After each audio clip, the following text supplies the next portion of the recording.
जिंदाबाद शर्मा जिंदाबाद जिंदाबाद। जय श्री राम सारेंगी आओ MLA साहबान, क्या हाल है? ठीक हो गई? जिंदाबाद। कप्तान साहब क्या हाल है? ठीक हो? क्या हाल है?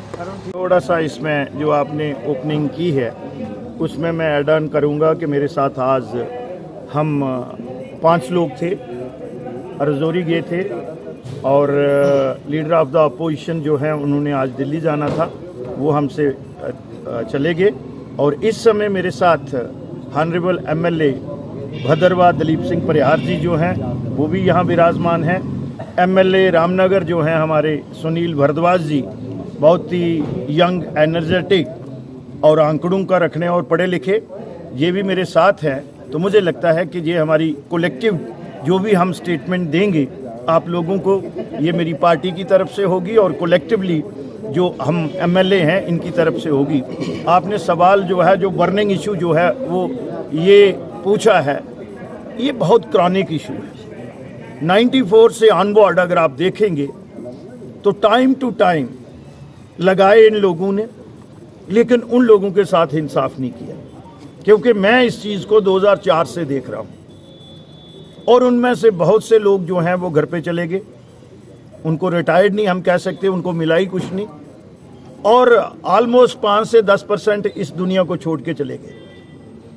और अब 7 साल के बाद जहां लोगों की चुनी हुई सरकार आई और चुनी हुई सरकार के ये वादे भी थे कि हम जो रिक्रूटमेंट के या रेगुलराइजेशन के, ये daily Vaser, daily rated, need basis, casual labour या लैंड ओनर्स हैं, जितने भी लोग हैं इनको हम 1 महीने के अंदर अंदर, पहले तो इन्होंने ये कहा था कि हम सबसे पहली कैबिनेट मीटिंग में उनको रेगुलाइज करेंगे।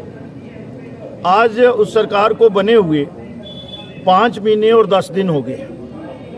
180 दिन में उन्होंने बोला था, ये तो 1 महीने में बोला था, और जो 32,000 हमारी वेकेंट पोस्ट पड़ी हुई है, 54% से ज़्यादा हेल्थ में जो है इस समय सैंक्शन जो पोस्ट हैं वो खाली हैं।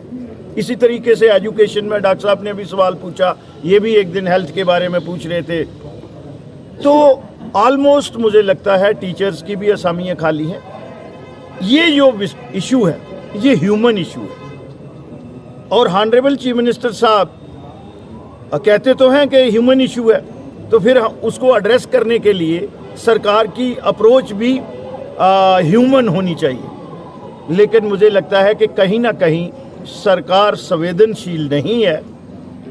हमने सदन के अंदर और सदन के बाहर अपोजिशन का जो रोल है वो हम अपने कर्म का निर्वाह ईमानदारी से कर रहे हैं, और सरकार की जो कमिटमेंट्स हैं, जो उन्होंने जनता जनार्दन से वादे किए हैं, जो उनके उस डॉक्यूमेंट में है, जो उनका मैनिफेस्टो है नेशनल कॉन्फ्रेंस का या कांग्रेस का, हम उनको भाग के नहीं जाने देंगे और उनको पब्लिक डोमेन में भी, लोगों के बीच भी और सदन के बीच भी उनकी जो जिम्मेवारी है उसका एहसास। एक चीज से जुड़ा एक अहम सवाल कि पूरी जम्मू कश्मीर की जनता ने आपको देखा, जब हाउस के अंदर CM साहब ने कहा कि आप भी उनके साथ सरकार के अंदर मंत्री थे, आपने उनके लिए क्या किया, और आपने चेयर छोड़ी थी, मंत्री पद को ठुकराया था, और एक बात आपने ऑन द हाउस फ्लोर पे कही थी कि ये कल वो कह रहे थे 10,000 लोग और लगा दो, 11,232 लोग उन्होंने परमानेंट लगा लिए थे। तो मैंने कहा मैं इतना कमज़ोर चौकीदार नहीं हूँ। उस समय मुझे अखनूर की जनता ने अपना आशीर्वाद दे के भेजा था। तो मैं तो, आपको पता है कि आपने जो मेरे असूल हैं उनके साथ कभी भी कंप्रोमाइज़ नहीं करता। जी, आप मंत्री थे 1994 और 1994 से 2004, 10 वर्ष हमने देखे। 855 जम्मू के परमानेंट हुए और 11,000 से भी समथिंग जो थे वे कश्मीर घाटी के परमानेंट। तब तो आप मंत्री थे, तब आप नहीं बोले। उस समय मैं मंत्री नहीं था भाई साहब, यही तो लड़ाई है। मंत्री में PHE इरीगेशन का 2013 में बना हूँ और हेल्थ एंड आर्टिकल 2009 में बना हूँ। मैं डेट भी बता दूंगा। वो SRO 64 के तहत लगे हैं, और ये चोरी और बदमाशी जिन लोग करते थे, जो हैप्चुअल ऑफेंडर हैं, उन्होंने की है। मैंने तो उसको जनता जनार्दन के सामने लाया है। अभी और भी है मेरे पास, वो भी बताऊंगा। मैंने कहा है ना, किश्तों में आएगा। तो डेली विजिट क्या समझे, उनके परिवार क्या समझे? हजारों परिवार आज सड़कों पे है और वह देख रहे हैं कि कब उनका हैंड टू माउथ है, कब देख रहे हैं कि देखिए उनका चूल्हा राजेंद्र शाम का जी, कैसे जलेगा। अब मैं एक बात पे आऊंगा। हमने सदन में ये बात हमने कही कि ठीक है आपने कमेटी बना दी है, लेकिन कैबिनेट सब कमेटी भी तो उमर अब्दुल्ला ने ही बनाई थी, और जो इस समय स्पीकर हैं उस समय उस कमेटी के चेयरमैन थे, मैं तो मेंबर था, और बड़े सीनियर लोग थे, अली मोहम्मद सागर, ताज मोहिद्दीन, रिगजन जोरा मेरे साथ थे ना। लेकिन हम ये कह रहे हैं कि ठीक है 6 महीने, लेकिन मिनिमम बेसिस पे तो आओ। अगर लद्दाख वाले दे सकते हैं जिनकी जीडीपी ग्रोथ भी हमसे कम है, उनका अगर कैपिटल आप उस तरीके से देखेंगे, जो उनकी एसेट्स वैल्यू है वो भी हमसे कम है, और उनके रिसोर्स भी हमसे कम है, उन्होंने अगर मिनिमम बेसिस दी है, लद्दाख तो हमारा ही पार्ट था 2019 से पहले, इसी रियासत का हिस्सा था ना।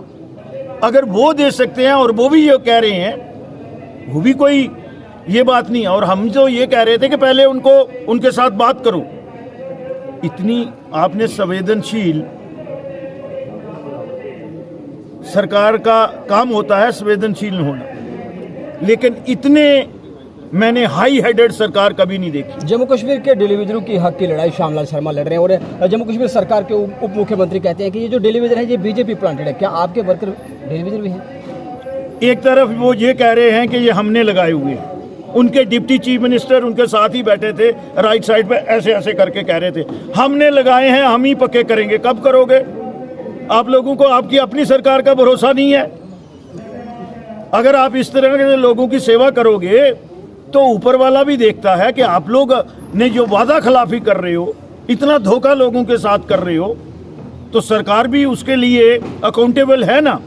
लेकिन मैं ये श्यामलाल नहीं कह रहा है, मैं उनकी अकेला लड़ाई नहीं लड़ रहा हूं। भारतीय जनता पार्टी पूरी जम्मू कश्मीर का यूनिट, और मेरे 28 के 28 मेरे सहयोगी जो है, वो हम एक यूनिट होके, हमारी जो है यूनाइटेड होके, वन फेस होके हम उनकी लड़ाई, और उनका जेन्युइन डिमांड है जब तक वो एड्रेस नहीं होगा, हमें चाहे दिल्ली जाना पड़ेगा, चाहे कोर्ट में जाना पड़ेगा, चाहे उनके लिए भूख हड़ताल भी करनी पड़ेगी। भारतीय जनता पार्टी। महराज मलिक दिन ब दिन आक्रोशित होते जा रहे हैं, वो कह रहे हैं कि भाजपा 10 साल रही है यहाँ पे, उन्होंने क्या किया कि डेली विजिट पक्के नहीं हुए। मैं इस समय सरकार को डिस्कस कर रहा हूं।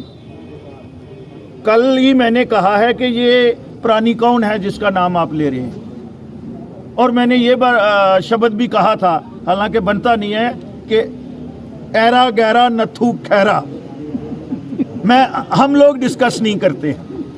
मेरा आखिरी सवाल रहेगा कि आप राजौरी के सुंदरबनी के अंदर आए, काफी वरिष्ठ कार्यकर्ताओं के साथ आप मिले, उनके साथ उनका दर्द जाना, उनका हालचाल पूछा, और यहाँ के लोगों की एक ही बनी डिमांड थी कि 70 वर्षों से उनको यहाँ पे इग्नोर किया जा रहा है। क्या जो डिलिमिटेशन 2026 में होगी उसमें सुंदरबनी की वो आकांक्षाएं जो थी वह पूरी होंगी? देखो, मैं ये एक बात कहूंगा, आप लोगों का बहुत प्यार, आप चाहे जन्मजात से जनसंघ के लोग हैं, लेकिन मेरे बड़े भाई और मेरे साथ हमेशा रहा है, और भारतीय जनता पार्टी पे तो आपका अपार कृपा रही है। ये मैं बात कहता हूं। आप लोगों का जो हक है, मुझे लगता है कि 2029 में हमारी पार्टी ने, भारतीय जनता पार्टी ने ये मन बना लिया है कि जो आप कह रहे हैं, अगर कोई 10वीं विधानसभाएं बढ़ेंगी, और मुझे लगता है कि ज़्यादा बढ़नी है, तो जो सुंदरबनी अभी कैप्टन रमेश जी कह रहे थे कि नाम ही रखते थे सुंदरबनी कालाकोट, तो मुझे लगता है it is premature to say anything, but आप लोगों की जो जायज़ डिमांड है और जो आप ये सोच रहे हैं, मुझे लगता है वो परमपिता परमेश्वर, माँ भगवती और माँ शेरावाली और बाबा मेमल बुढ़ा ब्राह्मण जो है, वो ये जो आपकी अपेक्षा है, ये ज़रूर सुंदरबनी के लोगों को जो उनका हक है वो हक जरूर मिलेगा। तो श्यामलाल शर्मा जी यहाँ पे आश्वासन दे रहे हैं, ये ना हो कि पिटारा जब खुले तो सुंदरबनी फिर से खाली हाथ लौटाए। तो मैंने कहा आपको भी लंबी उम्र दे, हमें भी दे। मुझे 6 महीने के 6 महीने तो यहाँ अपने देवताओं को आना है, और मेरे आप भी देवते ही हैं। कितना प्यार करते हैं आप लोग मुझसे। मैं कहता हूं मेरे पास शब्द नहीं है। अखनूर ने तो मुझे हम पे अपार कृपा की, लेकिन जितनी अपार कृपा आप करते हैं और उससे कभी कभी मुझे नुकसान भी हो जाता है। कभी कभी मेरी लीडरशिप ये सोचती है कि श्यामलाल ने ये इधर अथल में क्या कर दिया, उधर क्या कर दिया, उधर क्या कर दिया, सुंदरबनी वाले बोलते हैं।